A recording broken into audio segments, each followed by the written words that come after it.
Just in time for those chilly nights, I have a new BALI fire pit table. This one is really nice.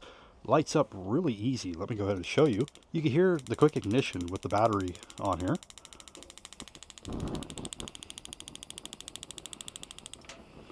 And right here, this is on low.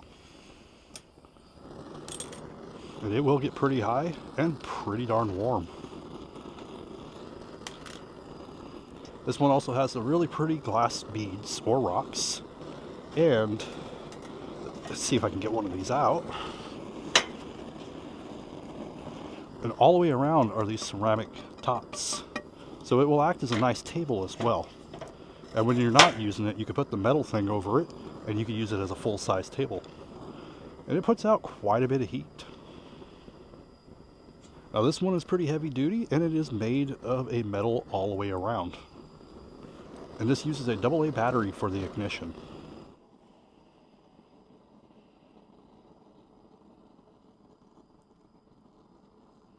Over here is a side door where you will put your propane tank.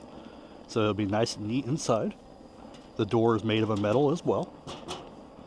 And it does have a magnet to hold it shut. But it is a really nice fire table and it gets really nice and warm.